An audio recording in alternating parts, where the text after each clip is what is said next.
Olá pessoal, tudo bom?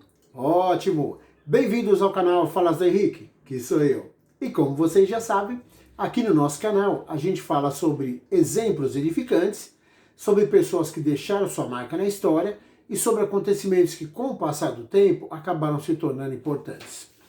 Então vamos lá, tá? Continuando o livro Bezerra de Menezes, O Médico dos Pobres, do Francisco Alparoni.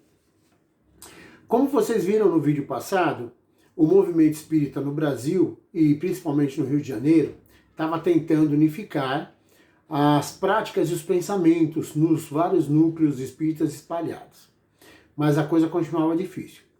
E aí, então, os participantes do movimento viram a necessidade de fazer uma união mais forte entre os núcleos. E por que isso? Porque os núcleos, como eram distantes uns dos outros, e um não tinha contato basicamente com o outro, cada um acabava fazendo seus trabalhos, a divulgação da doutrina do seu jeito. E um nem sabia o que o outro estava fazendo. Então, cada um achava que estava fazendo certo, cada um fazia o seu bel prazer. E os dirigentes, baseados nisso, começaram a temer que no futuro o movimento virasse uma anarquia, onde cada um fizesse ao seu bel prazer. E aí, com essa preocupação, né, eles se juntaram e em 1884 eles fundaram a Federação Espírita Brasileira. O que seria a Federação Espírita Brasileira? Seria um lugar onde todos os núcleos poderiam pedir as informações e seria um lugar de onde partiriam a mesma informação para todos os núcleos.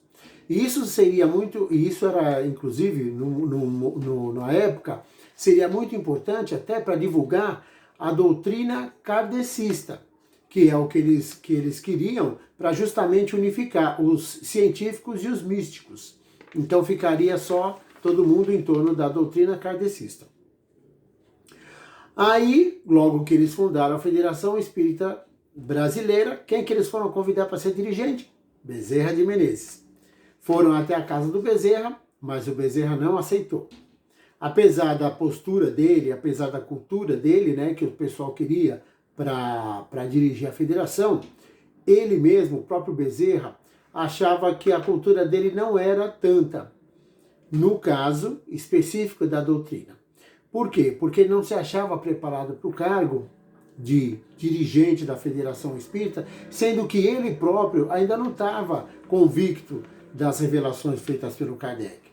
Porque o Bezerra, como estudioso, como cientista, ele ainda estava mergulhando nas ideias do Kardec, nas propostas do Kardec, mas aí ele não estava pesquisando como simplesmente um seguidor, ele estava pesquisando a doutrina, mas com a visão de homem da ciência, né? Inclusive ele foi mais longe ainda e pediu para as pessoas que foram convidar ele pediu para que o nome dele nem constasse entre os fundadores da federação, porque ele não se achava preparado ainda para esse momento. E aí fundou-se a federação e o trabalho foi sem descanso. E foi um bom trabalho durante um bom tempo, até congressar todos os núcleos. E assim surgiu a necessidade, depois dos núcleos todos consagrados, surgiu a necessidade de ampliar justamente essa doutrina kardecista. E somente o jornal já não bastava para o trabalho e para o tempo que eles queriam que fosse emplacada essa ideia. E aí o que acontece? Como o pessoal sabe, a palavra é um dos elementos principais que agem na consciência das pessoas, pois a palavra convence. Assim sendo, quando a federação completou 1 ano de idade, 1 ano de fundação, inaugurou-se uma série de conferências públicas e essas conferências logo geraram resultados. Por quê? Porque além de atrair novos adeptos para o movimento, também começou a chamar a atenção de figuras sociais. Inclusive do Dr. Castro Lopes, que era um médico homeopata, influente orador da época e grande humanista, que tinha nas suas conferências, que eram concorridíssimas, né? Era concorridíssimas as conferências do Dr. Castro Lopes, que até o próprio imperador Pedro II, certa vez decidiu ouvi-lo, numa palestra científica no Instituto Politécnico. O cara não é fraco não, hein? Contudo, nenhum conferencista conseguiu a projeção alcançada pelo Bezerra de Menezes. Por quê? Porque em agosto de 1886, no auditório da Sala de Honra da Guarda, perante 2.000 pessoas, o eminente político, eminente médico, eminente cidadão e eminente católico Adolfo Bezerra de Menezes proclamou aos 4 ventos a sua adesão ao Espiritismo, deixando todos surpresos com a atitude inesperada e até serena do médico dos pobres. E todos ficaram se perguntando, nossa, o que aconteceu para que o Bezerra tomasse essa atitude? E o que será que aconteceu? Na verdade foi o seguinte, como cientista, o Bezerra de Menezes já vinha há tempos estudando as questões relativas ao Espiritismo. Mas como ele não encontrava nenhuma prova dos efeitos causados, ele continuava relutante em aceitar aquela doutrina, porque ele só tinha a parte teórica. Porém, muitos amigos do Bezerra falavam sobre a mediunidade ímpar de um conhecido homeopata espírita, de nome João Gonçalves do Nascimento. E diziam que os diagnósticos desse médium eram precisos e inspirados, tanto que convenciam todos que estavam à sua volta. E aí foi tanto que falaram, que o Bezerra de Menezes decidiu tirar a questão a limpo. Eu vou ver o que tem de verdade nisso aí. O que o Bezerra fez?